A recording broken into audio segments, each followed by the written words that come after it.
Olá, estamos aqui para falar de um assunto que não é tão recorrente assim no Enem, mas a gente vai ver que ele funda muitas questões, principalmente da arte cristã, que vai influenciar aí esse tema religioso cristão, vai influenciar principalmente o período do Renascimento e o do Barroco.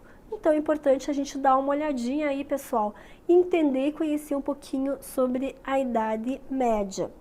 Então, a Idade Média ela é um período histórico, claro, não é um período histórico só artístico, mas social, cultural, extremamente longo. Então, a gente vê que a arte da Idade Média ela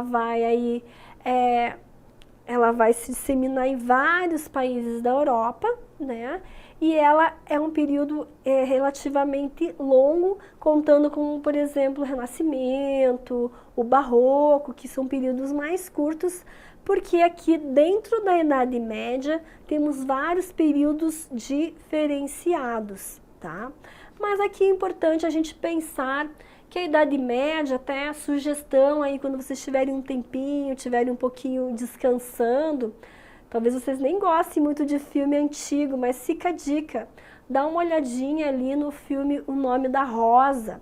O Nome da Rosa vai com Sean Connery, que é aí um clássico, um artista bem importante aí, e ele vai falar um pouquinho, todo o ar, todo aquele contexto da Idade Média, aqueles castelos medievais, sombrios, que tem que tem um mundo secreto lá dentro, com os monges, com os padres, os sacerdotes, tudo muito velado, muito escondido. A arte era feita nesses grandes castelos, então praticamente as pessoas comuns, do senso comum, porque eram regiões muito rurais, então a gente vai ver o contexto das cidades mesmo, que essa concepção de cidade que temos, a gente tem muito mais no Renascimento, que começa a Idade Moderna.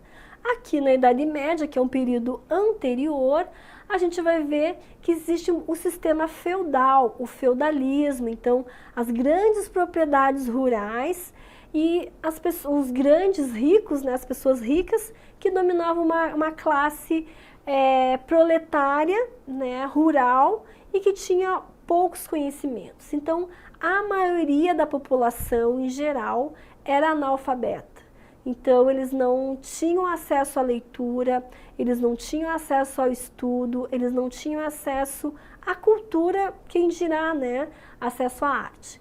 O único meio, a única maneira deles terem contato com a arte é indo a uma missa, por exemplo, indo a um ritual religioso da igreja cristã, que era por meio das pinturas feitas nos vitrais, né? Tinham pequenas obras, pequenos quadros contando um pouquinho da história de Cristo.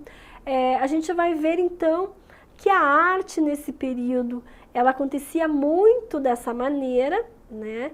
E os analfabetos, como não sabiam ler, liam as imagens. Então eles conseguiam entender e ser ali alfabetizados visualmente e de uma certa maneira catequizados ali, a gente pode dizer, por meio de imagens. Então a imagem tinha uma potência muito forte no sentido de se comunicar evangelizando pessoas analfabetas. Então vejam que eram pessoas que tinham um contato muito distante com a arte e o meio que eles tinham, que se aproximavam, era por meio desses templos religiosos e por meio de imagens. Então veja que interessante aí todo esse contexto. Então temos aqui o cristianismo na arte bizantina como sendo o foco, né, o tema principal, a arte desse período feito especificamente para esse fim, feito para com essas temáticas, contando um pouquinho aí da vida de Cristo, né, com um sentido aí didático da fé, religião com papel didático da fé, que eu falei ali da catequização, né, e essas obras feitas aí por monges que se isolavam nas grandes castelos, nas grandes igrejas, nos grandes templos religiosos para produzir. Do lado esquerdo aqui temos aqui uma obra feita em mosaico, era algo extremamente recorrente, que é com pequenas pedrinhas coladas para compor a imagem. E do lado direito aqui temos já uma pintura feita com tinta, enfim.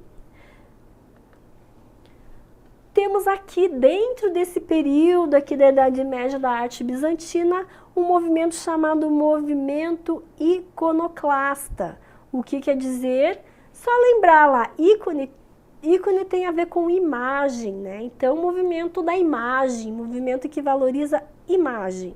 Esse movimento iconoclasta na pintura, então, no caso, valorizavam ícones religiosos, a Virgem Maria, o Cristo, no caso, o lado direito, santos, vários santos também, que é o forte da Igreja Católica, né?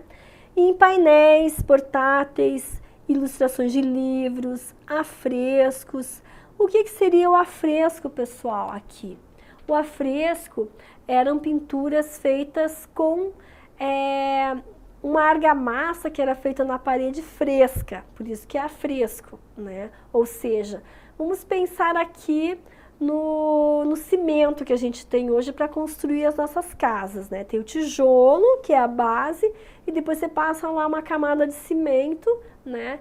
E pense nesse cimento colocado fresco ali, quase mole ainda, e assim não tá duro, não tá rígido, não tá pronto. Então era uma espécie de cimento que eles colocavam e eles pintavam, faziam essas pinturas na parede com essa espécie de argamassa ainda fresca, e quando secava, impregnava e gravava essa parede com essa inscrição, com essa pintura. Por isso que a gente tem aqui, então, do lado direito, um afresco. Veja que interessante, porque ele permanece, ele preserva a cor, a figura, e a vantagem do afresco é que era feito num grande formato, numa parede, então causava um impacto muito grande aí para os fiéis, né? Quando viam uma figura dessa colocada na parede, e isso causava um impacto muito grande, isso impressionava muito mais. Nesse mesmo movimento iconoclasta temos esculturas. As esculturas aqui, veja que também, novamente, elas tinham uma função religiosa, temáticas religiosas, e tinham até um cunho decorativo das igrejas, nas fachadas externas e internas da igreja, sempre de cunho religioso, contando uma história de um santo, contando uma passagem bíblica de Cristo. Sempre pensem, esse período da arte tem sempre uma relação aqui religiosa cristã. Também temos aqui, como já falei para vocês aqui, nesse mesmo movimento iconoclasta, os mosaicos. Então aqui a gente tem uma definição mais formal do mosaico, que são formação de figuras com pequenos pedaços de pedras colocados sobre cimento fresco de uma parede. Então lembra o afresco pintado diretamente no cimento fresco. Aqui os mosaicos, as pedrinhas eram colados no cimento fresco para fixar. E retratava então imperadores, profetas, santos. A gente vai ver aqui então tipos diferenciados de mosaico, e aqui cada um retratando o seu tema principal também. Dentro da arte da Idade Média, do período da Idade Média, já falamos da bizantina, temos a românica aqui, pessoal. A românica também acontece dentro desse período. Aqui a gente já começa a ver, olha que interessante, eu não falei para vocês sobre o sistema feudalista, que vocês provavelmente vão estudar lá nas aulas de história. Então, o sistema feudal começa a entrar em crise. Quando a gente começa a pensar esse sistema entrando em crise, a gente já começa a pensar que esses grandes latifúndios agrários, eles começam a perder força, e a gente vai ver lá na Idade Moderna, lá, principalmente no Renascimento, as pessoas migrando do campo, indo para as cidades, virando pessoas cidadãs que têm acesso a outras coisas que no campo eles não tinham. Eu coloquei aqui mais ou menos um desenho para vocês mais ou menos entenderem como é que funcionava. Tinha o senhor feudal, que era dono dos grandes latifúndios, tinha o clero, que eram pessoas importantes, tinha os nobres e guerreiros, que já tiveram sua importância, mas dependiam do senhor feudal financeiramente, e os servos, que eram as pessoas que eu falei para vocês que eram os analfabetos e que não tinham acesso à cultura a não ser por aqueles meios que eu falei para vocês, que era o meio de terem aí contato com a igreja, com os preceitos cristãos. E a arte, então, aqui pessoal, a arte românica, também, assim como na bizantina, mantinha a igreja mantinha esse grande poder e influência e determinava e dizia qual era o tipo de produção do período. E veja que interessante aqui que eu tinha falado das artes vitrais, né, feito em vidros, e daí iluminava as igrejas, refletia os coloridos, né, dentro da igreja, e também de novo aqui a mesma temática religiosa. E do lado direito aqui a gente também vai ter um mosaico aqui que vai novamente retratar a vida de Cristo como as outras aqui. E daqui no período românico a gente tem também aqui como importante as estruturas arquitetônicas. Claro, de novo aqui focado para os templos religiosos grandiosos, né, feitos, claro, de maneira mais rústica, mas todas feitas com pedra.